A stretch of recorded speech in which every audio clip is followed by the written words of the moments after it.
بچوں کل ہم نے غالب کی شاعری سبق پڑھا تھا،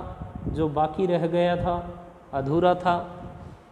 اس کا آگے کا حصہ آج ہم پڑھنے جا رہے ہیں۔ دیکھیے انہوں نے اگلے اس اپنے شعر کی وضاحت کی ہے، لکھتے ہیں کہ چھوڑا میں نقصب کی طرح دست فضا نے، خورشید ہنوز اس کے برابر نہ ہوا تھا۔ خورشید ہنوز انہوں نے حکیم ابن عطا معروف کا بنایا ہوا چاند بتایا ہے۔ دیکھیے دوسری جگہ سورج کو اس لحاظ سے یہ حسن معشوق کے مقابلے میں اس کو ناقص الخلقت قرار دیا ہے، ماہ نقصب کے ساتھ تشبیہ دی ہے، جو پیچھے ہم نے کل پڑھا تھا کہ سورج کو اس لحاظ سے کہ وہ بھی اجزائے عالم ہے، وہ بھی مطلب عالم میں ایک حصہ ہے، اس کے بارے میں جو چرچا کی تھی، اور تمام اجزائے عالم آمادہ زوال و فنا ہے، چراغ رہ گزار بعد سے تشبیہ دی ہے۔ اس کو بھی اوپر جو دے کر آئے تھے اگلے شعر میں جو ہم نے کل پڑھا تھا، اس شعر میں یہ تشبیہ دی تھی چراغ رہ گزار، اور اس شعر میں انہوں نے تشبیہ دی ہے ماہ نقصب کوئی کے ساتھ، کس کو؟ سورج کو، خورشید ہنوز اس کے برابر نہ ہوا تھا، یعنی خورشید جو ہنوز کا خورشید ہے اس کو اور ماہ نقصب کو ایک دوسرے سے مشابہ بتایا ہے۔ اب آگے لکھتے ہیں، ان کا اگلا شعر ہے، غم ہستی کا اسد کس سے ہو، زز مرگ علاج سما ہر رنگ میں جلتی ہے شہر ہونے تک۔ یہاں یہ ایک جگہ انسان کی زندگی کو اس لحاظ سے کہ جب تک موت نہیں آتی اس کو غم سے نجات نہیں ہوتی، سما سے تشبیہ دی ہے، یعنی انسان زندگی بھر جلتا رہتا ہے، اس کو سما سے تشبیہ دی ہے، اور آخر کار وہ بجھ جاتا ہے کہ جب تک صبح نہیں ہوتی، یعنی موت کو صبح سے تشبیہ دی ہے، وہ برابر جلتی رہتی ہے، جیسا کہ یہ اپنے شعر میں کہہ بھی رہے ہیں کہ غم ہستی کا اسد کس سے ہو، زز مرگ علاج سما ہر رنگ میں جلتی ہے سحر ہونے تک، یعنی سحر موت سے انسان کی زندگی کو سما سے تشبیہ دے رہے ہیں۔ اس قسم کی بدی و نادر تشبیہات سے مرزا کے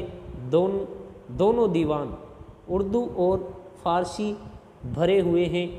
قطع نظر تشبیہات کے مرزا ہر ایک بات میں، جیسا کہ پہلے حصے میں بیان ہو چکا ہے کہ ابتذال یعنی بے قدری سے بہت بچتے تھے، مبتذل مضامین، مبتذل تشبیہیں، مبتذل محاورے، مبتذل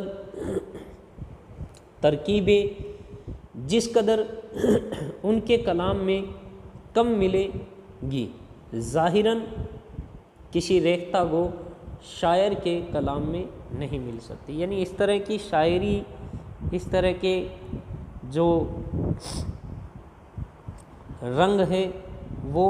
اور کسی کے یہاں نہیں ملے گی۔ اردو کے اشعار کو یہاں ریختہ گو ہم نے مانا ہے۔ اب دیکھیے دوسری خصوصیت ان کی بیان کر رہے ہیں کہ یہ ہے کہ مرزا نے استعارہ، کنایا و تمثیل کو جو کہ لٹریچر کی جان اور شاعری کا ایمان ہے، اور جس کی طرف